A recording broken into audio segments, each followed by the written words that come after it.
Hello there, good day and welcome to This Week. My name is Didi Davis. This week is where I bring you news tidbits from Ghana, Africa and across the world. This week I have lots of juicy stories for you. Don't go nowhere, we will be right back.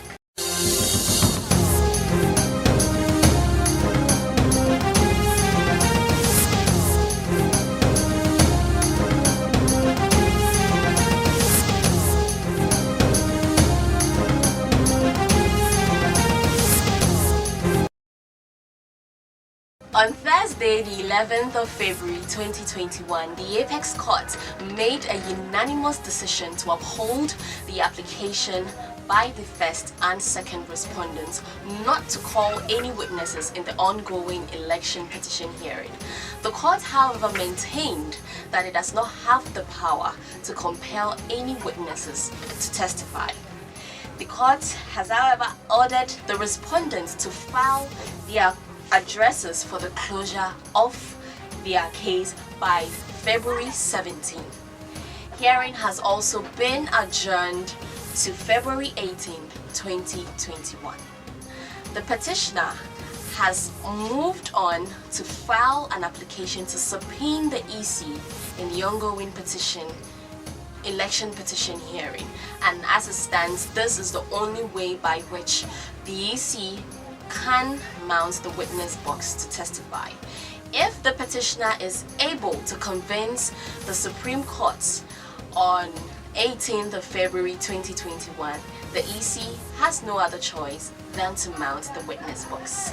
In other stories, earlier this week as well, Speaker of Parliament Alban Bagbin disclosed that at least 17 members of Parliament have tested positive for COVID-19, and also 150 staff have also tested positive for the deadly virus.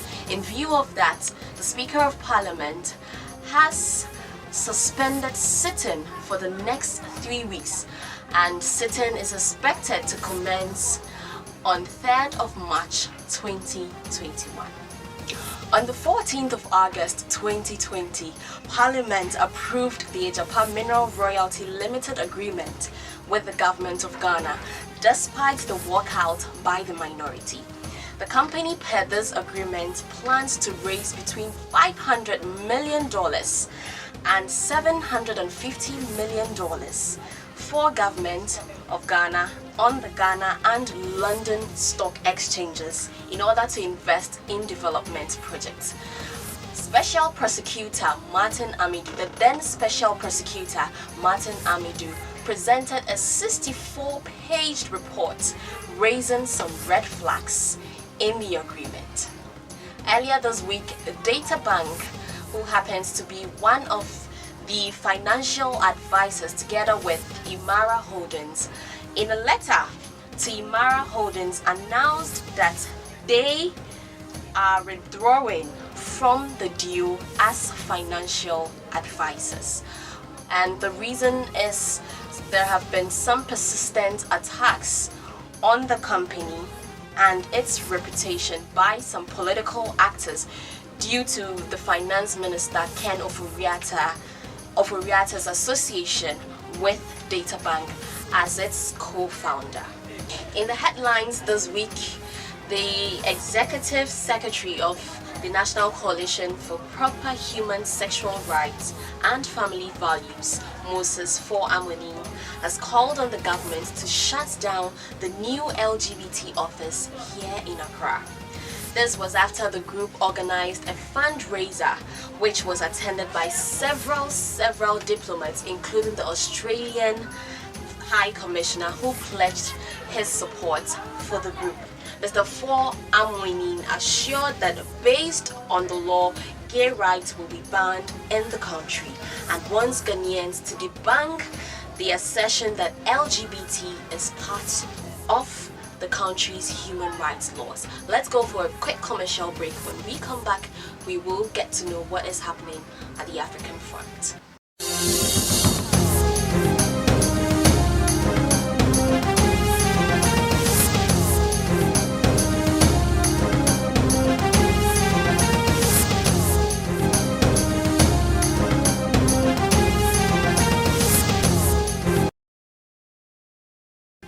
Several countries are making millions out of the digital currency, cryptocurrency, but the story is not the same with Nigeria, as earlier this week they placed a ban on cryptocurrency.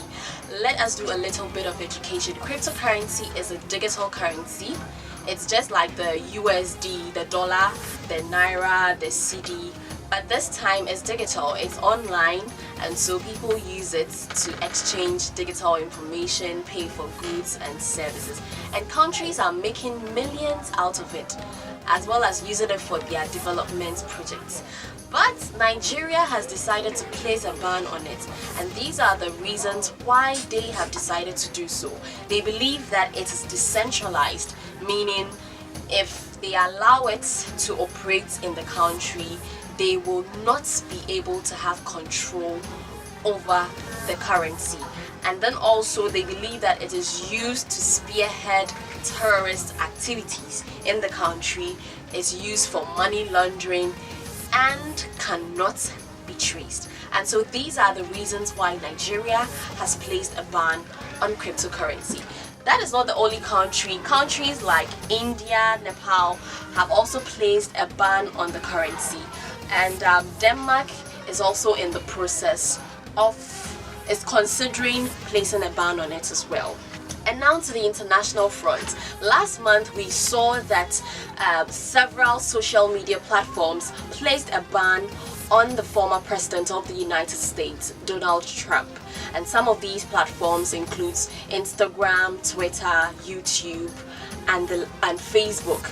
Now Twitter, in a statement earlier this week, came out to say that the ban on Donald Trump's account is permanent, even if he decides to run for office in the near future. So this has been some stories on the African and international front. Now to some entertainment stories.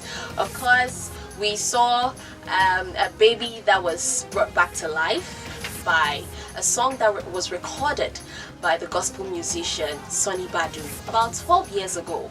The song brought a baby back to life. This is actually a living testimony. Let's take a look at the video. I have a testimony to share about what God has done for me through Dr. Sonny Badu's song, Let It Rain. I mean, Baba. Yes. My daughter fell into a hot water. I was outside. When I came inside, I saw her leg upside, whilst her head was inside the bucket of hot water. I mean, boiled water. When I took her out, she wasn't crying, she wasn't anything. In fact, when I took her out, I saw she was dead because she was inside for over 5 minutes. So I rushed her to the hospital. After diagnosis and all those things, they told me, the doctor just comforted me and asked me what really happened. And I told her everything, and he was like, I'm sorry. I asked him, how is my baby? And he said, I'm sorry, madam. And he directed me to a room, a consulting room, to go for 2 forms. And I just asked him if I could see my baby or if I could hold my baby. And he said, okay, but I should be fast. At that instant, this girl was just swollen up. She was just doubling in size. I just carried her and sat somewhere.